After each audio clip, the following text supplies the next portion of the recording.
Hi, welcome to my channel, Zen and Fit. On my platform, I discuss various topics that range from mental health to just general lifestyle topics as well as mental health. So if any of this sounds interesting to you, if you could please do me a favor and hit the like and subscribe button. That supports me in being able to create more content in the future. I do try to post once a week on my platform. It's usually on either Saturdays or Sundays. So you can check out for a new upload usually on those days. And so today I actually wanted to talk about when you're dealing with narcissistic family members, how to navigate that. What are some things to look for? How do you protect your own mental health when dealing with a family member, a relative that has this type of disorder? And I do just want to give a disclaimer. This video is not intended to diagnose anyone in particular. This is just a video raising awareness of how to navigate when you have a relative who has already been formally maybe diagnosed by a mental health professional of having narcissistic personality disorder, or they've had a pattern of exhibiting narcissistic traits. So just wanted to make that clarification real quick. So I wanted to at least give an overview of some of the common traits that you see with a person who has narcissistic personality disorder, just to raise some awareness. Is that with a person who's narcissistic, a lot of times they may be very arrogant. They lack empathy, which is a big one. They must be admired. They have a sense of entitlement, a preoccupation with power or beauty or some form of success, have a sense of self-importance. And also too, another trait could be that where they're envious of others, or they believe that other people are envious of them. So when you have a relative that is narcissistic, it can be very, very challenging for you to deal with, especially because that's on a personal level. It's not even like in the work environment per se, but when you're having to deal with a relative, especially if it's a close relative, like a parent, for example, that can be emotionally draining. I'm sure as some of you who are listening to this video can relate to, if you've had to deal with a parent or even a close relative that has this disorder and exhibits these types of behaviors. And a lot of times you have to develop some kind of coping strategies. And a lot of times that involves setting personal boundaries with these types of individuals, or else it can just go sideways so quickly, because they will just drain you completely of your energy.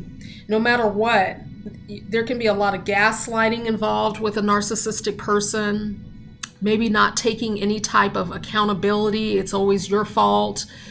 They flip it around to make it seem like you're in the wrong, that you did something wrong in this situation, not them.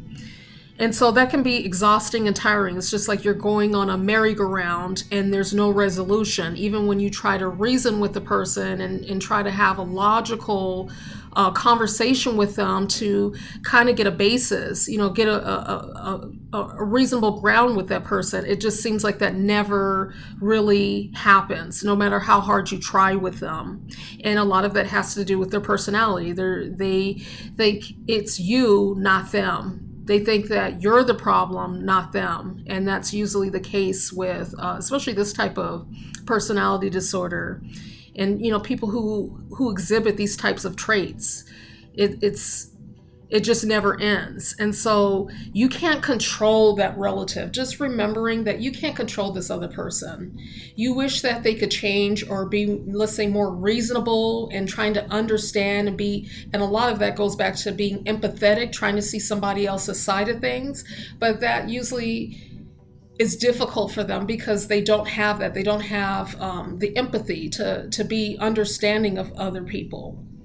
And so it's like almost just talking to a wall when you're trying to reason with that person to explain certain things to them. They just will never, usually never see your side of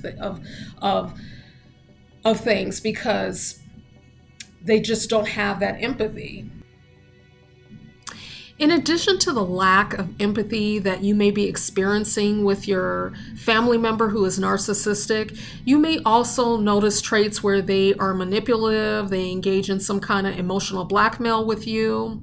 They may be also verbally abusive, like constantly calling you all different types of names, criticizing you, insulting you. Like, for example, maybe you're trying to lose weight and so you're on your own weight loss journey, and instead of your family member being supportive of that, encouraging you, they constantly tear you down and basically minimize any type of progress you experience on your weight loss journey. Like, you only lost 5 pounds, you're not really doing too much, even though maybe you're just within the first month of your weight loss journey. They don't care. It's always like tearing you down, insulting you, or you're still really fat. Look at all those rolls on you. I'm just giving examples of what people may experience. So when dealing with a person who's narcissistic, you will likely encounter a lot of abusive episodes from them. That's very common with them. And especially when it comes to your emotional well-being, they can really do a number on you emotionally just by their verbal attacks.